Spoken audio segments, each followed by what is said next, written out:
Energy for metabolism. We're going to look at where the body gains its energy that it uses to fuel the metabolism. First, we need to define what metabolism is. Metabolism is the sum of all chemical reactions inside of the body. There is anabolic metabolism. That's when we synthesize materials, so it should make sense then if you are trying to build up muscle mass, you might take anabolic steroids. On the flip side, there's catabolic. That would be decomposition. So catabolic metabolism is anytime you break something down. ATP, again, is going to be the fuel that we use in order to run any metabolism of the body. Energy is stored in the bonds between the second and the third phosphate of an ATP molecule. When we break that bond, the energy is released. We, of course, then use that energy that we've just harvested in order to fuel our processes. The reaction is reversible via a process called phosphorylation, or adding that phosphate back onto an ADP molecule. Cellular respiration is the process by which we're going to produce most of the ATP inside of the body. It's a cellular metabolic process that uses oxygen as a fuel and releases carbon dioxide as a waste product. Glycolysis is the first step in cellular respiration. This occurs in the cytoplasm. If you take the name glycolysis and break it down, you can get out of it glyco, or glycogen, so a sugar, and lysis, or to break. So what we're going to be doing is using sugar to fuel this process. It starts with one glucose molecule. So glucose goes into the process of glycolysis. And what we're left with is that we have to stick in 2 molecules of ATP to get the process going. This is much like starting a business. You have to invest some money in order to make money. So we're going to have to put some ATP in. That's going to create a total of 4 ATP.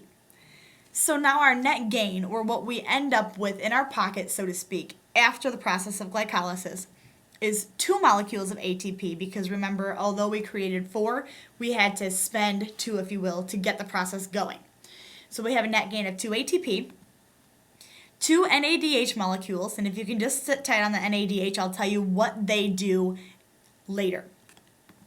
And then we also end up with 2 pyruvate molecules. So in this whole lecture, what I want you to understand is what goes into each of these processes and what comes out. So in this case, in glycolysis, what goes in is 2 molecules of ATP and 1 molecule of glucose. What comes out, or the net gain, is 2 molecules of ATP, 2 molecules of NADH, and 2 molecules of pyruvate. This picture just shows the whole cellular respiration process. We have to start with glycolysis, which you can see is outside in the cytoplasm. We're going to put energy in, and we're going to get some energy out. Now, this picture is a lot more involved than you need to be concerned with, but again, what you need to know is that at the top, the glucose goes in. At the bottom, you can see that pyruvate comes out, and we get a net gain of 2 ATP and 2 NADH. The next process in cellular respiration is called the preparatory step. In the preparatory step, we take the pyruvate that we created from glycolysis and we transport that into the mitochondria. You may recall that we said the mitochondria is where we make ATP. So now we're going to continue on with this process. It is then converted from pyruvate to something called acetyl coenzyme A, or acetyl-CoA.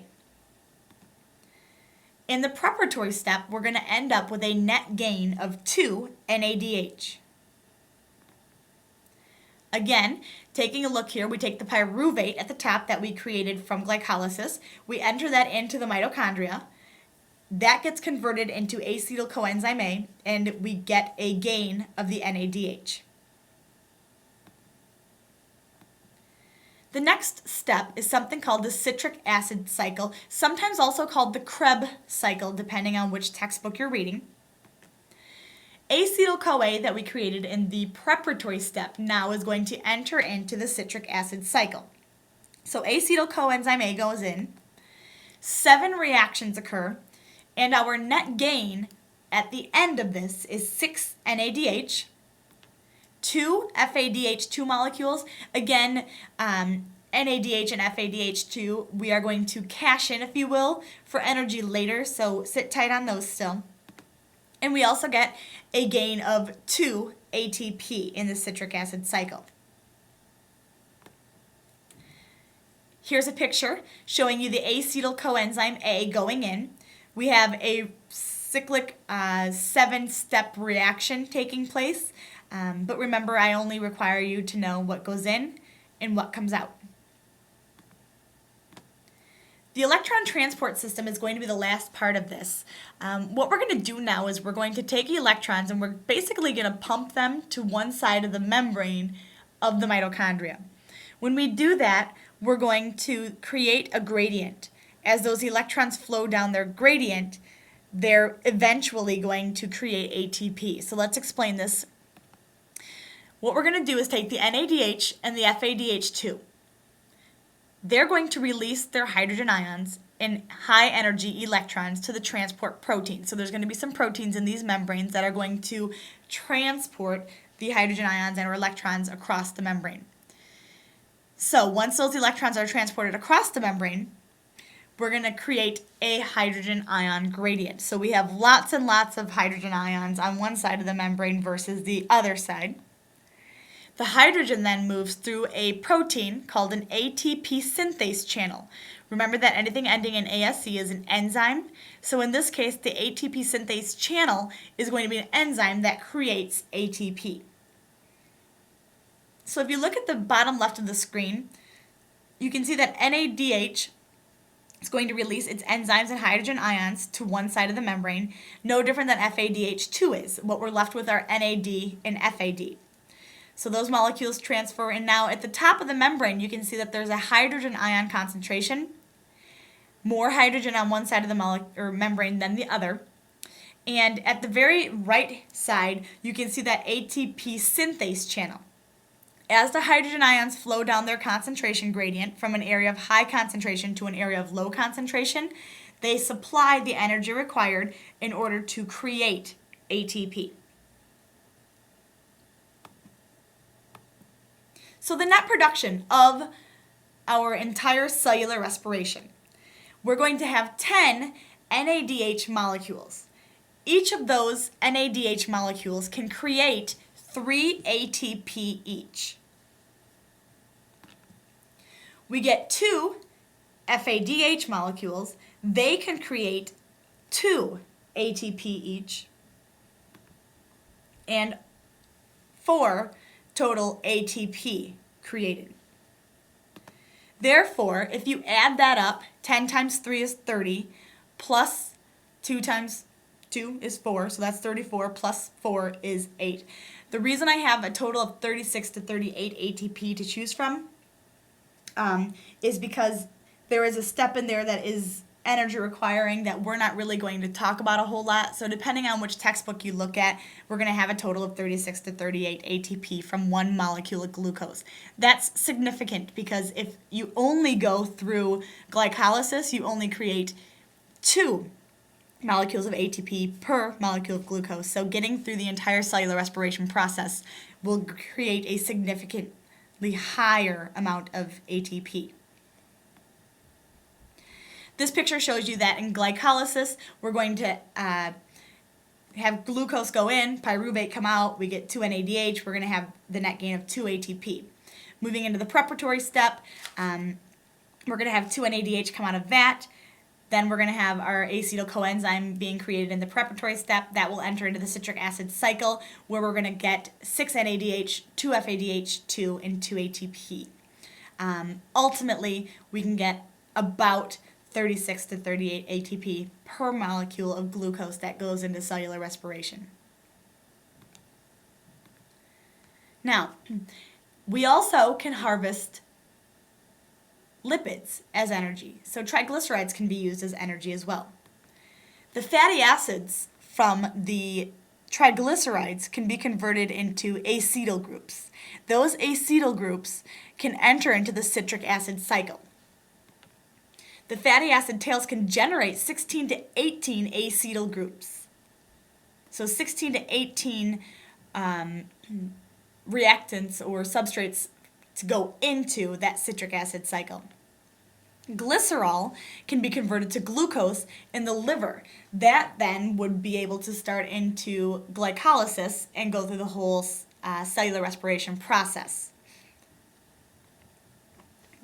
The triglycerides, whether it be the fatty acid tails or the glycerol, end up being a greater energy source than sugars.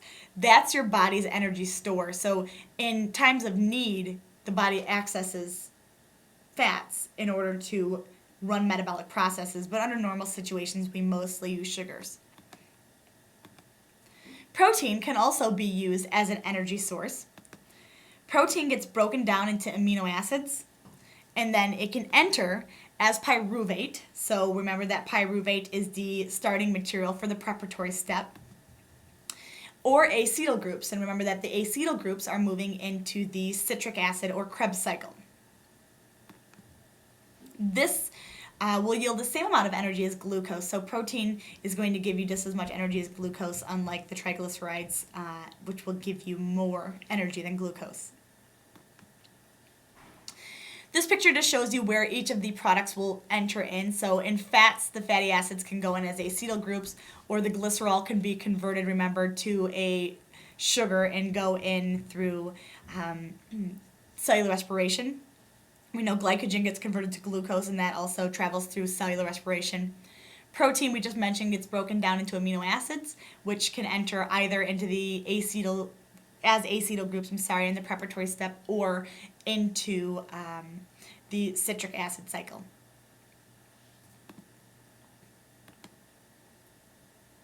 There are also anaerobic pathways that can be useful. These pathways occur without oxygen. So cellular respiration does require oxygen. Remember that as you breathe, you are using that oxygen to fuel cellular respiration and releasing carbon dioxide as a waste product to that whole process. Glycolysis, however, occurs inside the cytoplasm and does not require oxygen. So glycolysis will take place in an anaerobic pathway. The pyruvate that is resultant from glycolysis gets converted into something called lactic acid. When oxygen is reintroduced into an aerobic pathway, you're going to be able to metabolize that lactic acid. Glucose, therefore, is the only fuel that can be used in an anaerobic condition. This picture, of course, showing you that glucose goes into glycolysis and creates the pyruvate. In the event that oxygen is not present, we cannot move the pyruvate into the preparatory step inside the mitochondria. Rather, we're going to convert the pyruvate into lactic acid.